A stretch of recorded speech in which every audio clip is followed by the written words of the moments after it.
There's some institutions where social justice work is cute and nice to have, but not the core of what you do. Here, it's a scientist practitioner program, and so it felt like my work aligned with the mission rather than me having to find a way to fit it in. In a traditional sort of research practices, we conduct research and publish, and that's all. And that's not the models that we need in terms of if we want research to make improvements, Jesuit missions and our relationship with schools and communities. SLU was the perfect place, yeah. I think in very many ways, SLU, for the long arc of its history, engaged the city as the city's university, primarily for its Catholic and white population. But our research faculty, I think for a long time, has been engaged with the city. I think it's not been as intentional as we're aiming to be right now.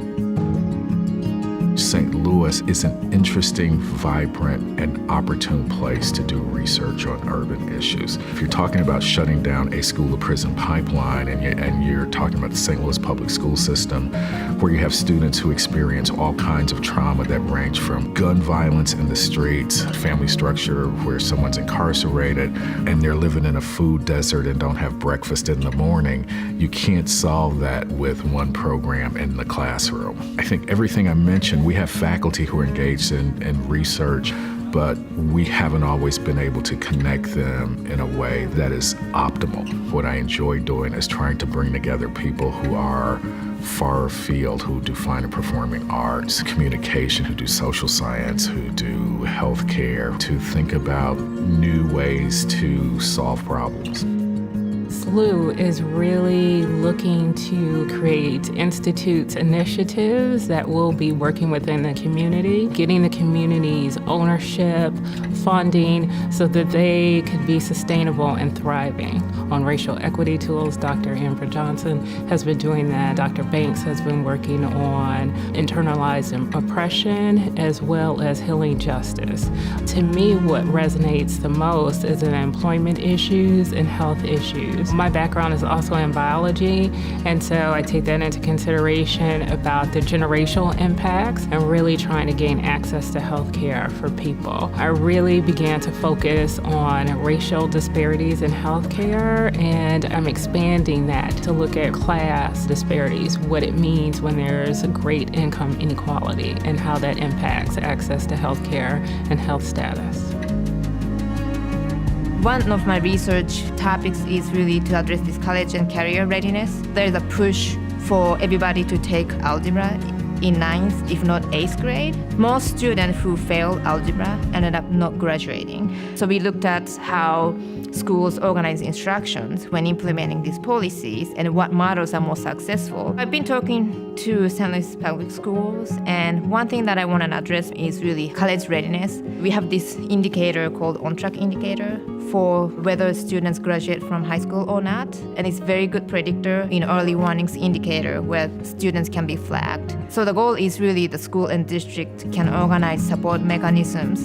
In the School of Education, we have developed these relationships to schools, but also, just wider communities. They generally trust SLU, and that's really key for something like this to take place. I'm a clinical psychologist by training, and so my training is doing one-on-one psychotherapy. I study how discrimination impacts mental health. It is a stressor and has been correlated with hypertension, type 2 diabetes. Now, what are the variables that either exacerbate or buffer from those negative effects? Things like how people think about themselves in terms of race, so their racial identity, or how do they cope with stressors. My work with the Ferguson Commission for the Ferguson was to think about how we as a region can use psychological concepts to help us move towards equity. SLU wants to be part of the solution. As an institution, we want to partner with the community, and we realize that we don't have the answers. We might have tools and methodologies and resources that can help to support their work, to evaluate it, to scale it up, but it's going to require us all working together. Having the inequity in our city has cost us billions of dollars, right? So this is something that's impacting us all of our quality of life. We need to work together.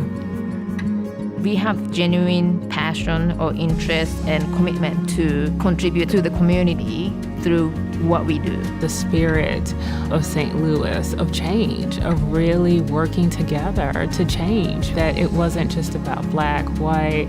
We know that something is broken in our city, and we want to work hard to make it a great place for people to live and to thrive. We as a university, I as an individual, have a responsibility to keep for people who live in this space and whose lives are affected. And the thing that gives me joy in the midst of all that is to be at a place like St. Louis University, where that mission, social, educational, intellectual, spiritual, all of that is on the plate. That impels me every day.